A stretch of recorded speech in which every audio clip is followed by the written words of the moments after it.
Hello there, Hannah and I had hoped that we might be able to have an Easter service in St Machar's this year, but COVID has put a stop to that. So we've put this little video together to give you an idea about Easter and what Easter means to Christians. Easter, you'll find, if you want to read all the stories for yourself, they're in the Bible. The books of Matthew, Mark, Luke and John, they've all got quite a lot about the Easter story. And we're just going to take you through the main events of Easter to give you an idea of what it is Christians celebrate.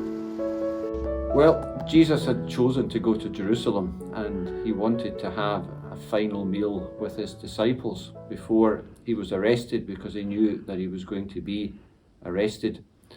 The Jews had decided it was time to kill Jesus, and the Romans weren't going to stand in their way because they didn't want any trouble at all. And so he got his disciples together in a room, called it the upper room, and they had a meal together. Just probably an ordinary meal or a Passover type meal. But during the meal, Jesus did something which, although it would have been common to do something similar, he invested it with a whole new meaning. Because he took bread and he broke it. And he said, "This is my body, which is broken for you." And of course, bread is so often a symbol of life. And Jesus breaks the bread because he is the way, the truth, and the life. And then when it came to one point in the meal, he took the wine and poured it into a cup. And he shared it with the disciples and he passed it round.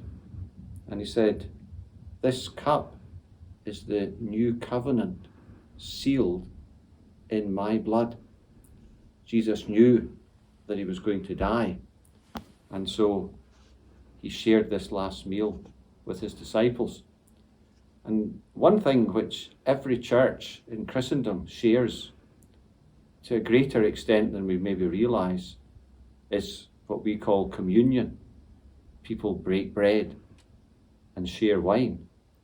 And it's the one thing which really unites all the churches in all the world, because we know that Jesus did this on the night when he was arrested.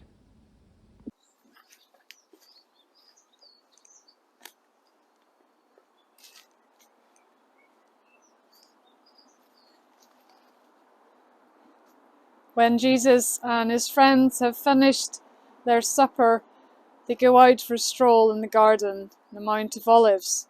It's a place where they often come when they are staying in Jerusalem for the festivals.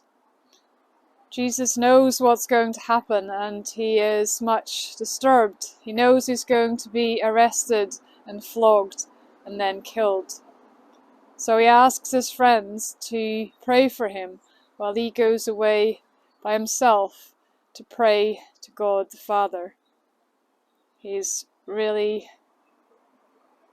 worried and he asks God, "Please, if there's any other way, then take this cup away from me.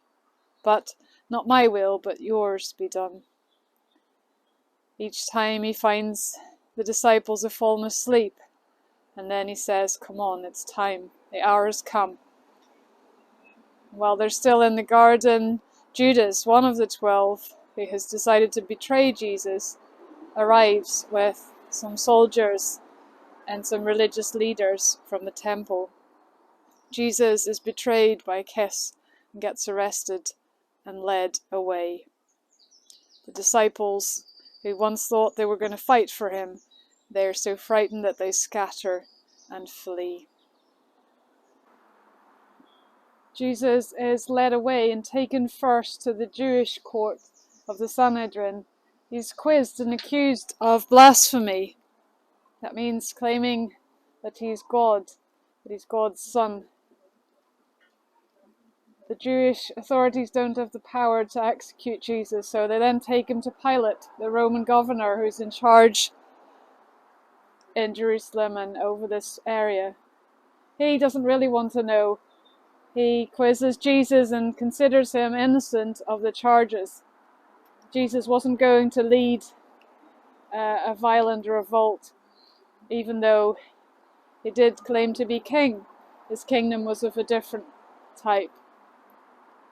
Whilst Jesus is being interrogated, Peter, his disciple, his friend, is being quizzed by some servants outside.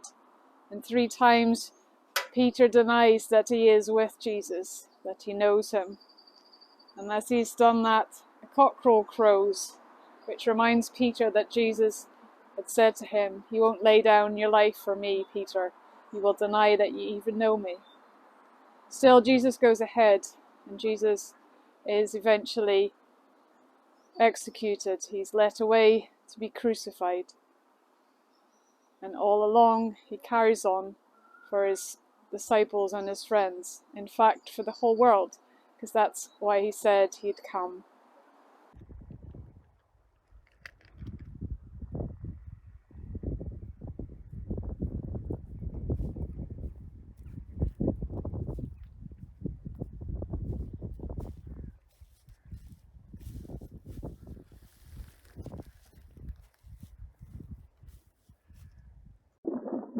So Jesus was sentenced to be crucified, had to carry his own cross, and it was too heavy for him.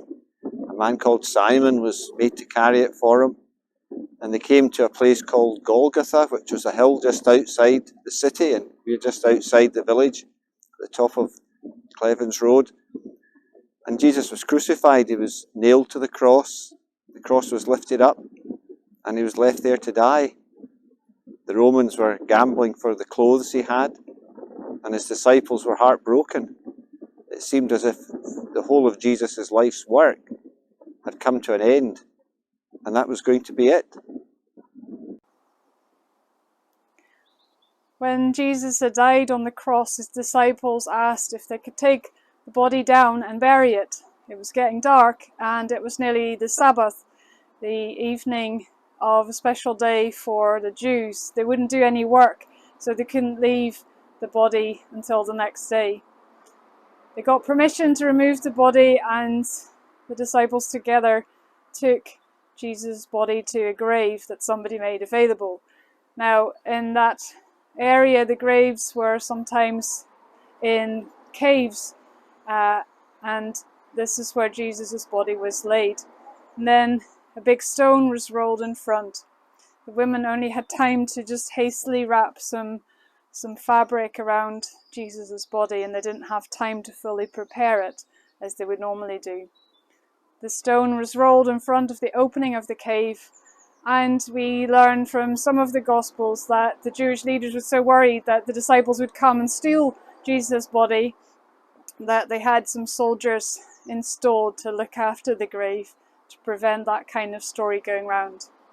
So this is how this sad Friday ended, with a dead body in a grave, and the end of the hopes and dreams of the disciples. Jesus' burial on the Friday night had been hurried, and on Saturday the disciples and his followers, they were just broken-hearted and they were just so upset.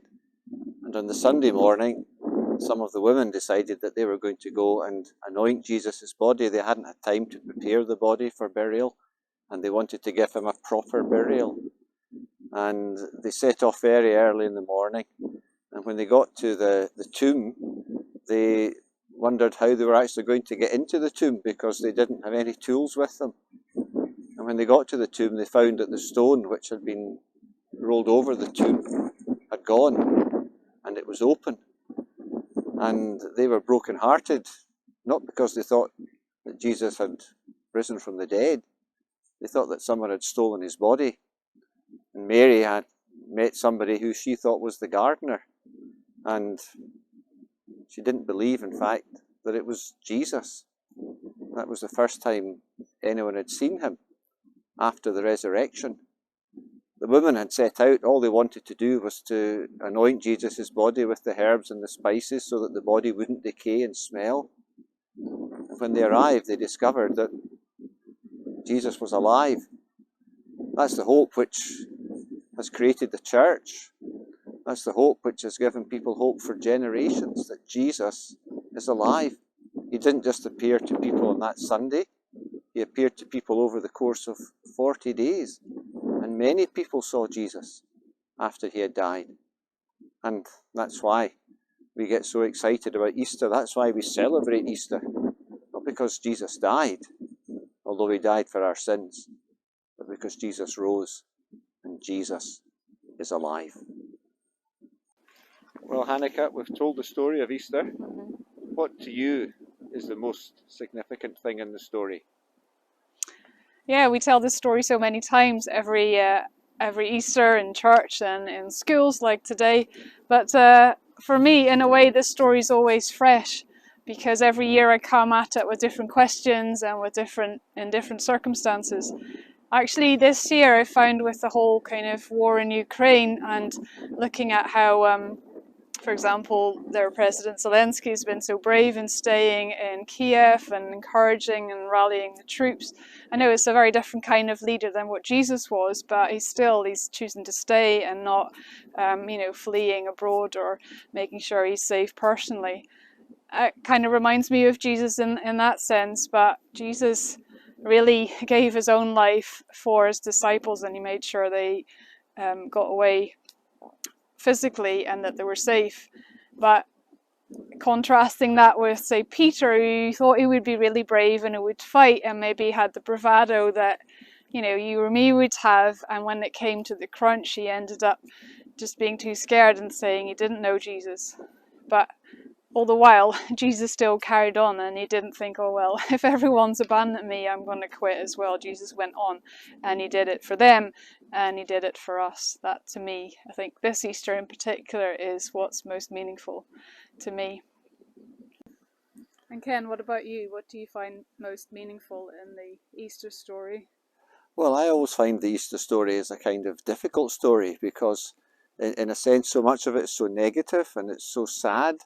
And this man, who is clearly the finest man who ever lived, suddenly finds that he's got no friends. They all desert him and he's left on his own. And sometimes that's what we feel like in life, isn't it? That no one understands, no one really cares. Even the people who say they care don't. And Jesus took all of that, and yet he carried on loving the people who had deserted him. And he even loved the people who were nailing him to the cross. He said, Father, forgive them. They don't know what they're doing. And to me, that is such a powerful thing at the moment. As you say, we're thinking about Ukraine, we're thinking about COVID. And one of the things we've come to realise is that we aren't in this alone. We're all in this together. And Jesus helps us to understand that he draws us to himself, even although we are frightened to respond to him. And that's maybe one of the hardest things, isn't it? To say, I believe that story, because it's a tough thing to believe, and yet millions of people do. Okay, well, thank you. Maybe you can think about this story in the classroom or later today, or when it is actually Easter. Of course, there's lots of services going on in churches, and you'd be very welcome. Or just take some time by yourself and maybe read some of these stories in the Bible to think, what does that actually mean to me? Is it true? And who is Jesus for me? Goodbye.